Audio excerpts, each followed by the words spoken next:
रंभार विभिन्न स्थान रे यथा रंभा एनएसी शिल्प बणिक संघ पीडब्ल्यूडी कार्यालय MSP public school London kids Brahman Sahi UP school Brajamohanpur school Tikarbeda school Shri Jagannath उच्च माध्यमिक विद्यालय Gyanlok coaching centre hotel lake queen Dalbehera market complex और सरस्वती शिशु विद्या मंदिर सरकारी उच्च विद्यालय भली प्रत्येक सरकारी और बेसरकारी स्कूल कार्यालय मानकरे 78तम स्वाधीनता दिवस पालन कर श्री जगन्नाथ उच्च माध्यमिक विद्यालय रे अध्यक्ष डॉक्टर रंजन कुमार दासक अध्यक्षता रे समस्त छात्र छात्री अध्यापक अध्यापिका और कर्मचारी उपस्थिति रे जातीय पताका उत्तोलन करा जाई जातीय संगीत गान करबा सह महापुरुष मानकु स्मरण करा जाईथिला।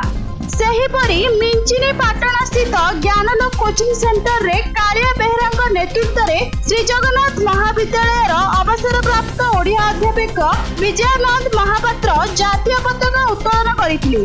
एथिरे कोचिंग सेंटर रो समस्त छात्र छात्री और स्टाफ उपस्थित रहिथिले। स्थानीय होटल लेक क्वीन पार्श्वदल बेहरा मार्केट कॉम्प्लेक्स रे राजेश कुमार बेहरा द्वारा समाजसेवी सुभाष चंद्र पंडा मुख्य अतिथि भावे जातीय पताका उत्तोलन करथिले। एथिरे उपदेष्टा आदित्य बेहरा संयोजन करथिबा बेले बहु मान्यगण्य व्यक्ति उपस्थिति रे जातीय संगीत गान करथिले।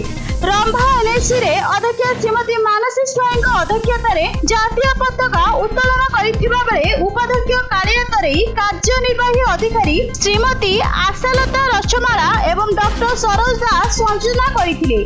रंभार समस्त स्कूल रो छात्र छात्री ग्रामर बहु मान्यगण्य व्यक्ति शिक्षाविद बुद्धिजीवी उपस्थिति रे पौरांचलवासी को सेवा जोगाइबारे श्रेष्ठ प्रदर्शन होइथिबारु दीपक कुमार बिसोई संगम चौधरी और स्वच्छ साथी चांदिनी बेहरा को सहरर जड़े तारका प्रदर्शक भावे स्वीकृति दिया जाई सर्टिफिकेट सह सील कप पुरस्कार कर जाइथिला। एमएसपी पब्लिक स्कूल अध्यक्ष विश्वजित आचार्य अध्यक्षता कुनी स्काउट गाइडिंग को नहीं सहर परिक्रमा करा जाई स्कूल परिसर रे जातीय पताका उत्तोलन करा जाइथिला।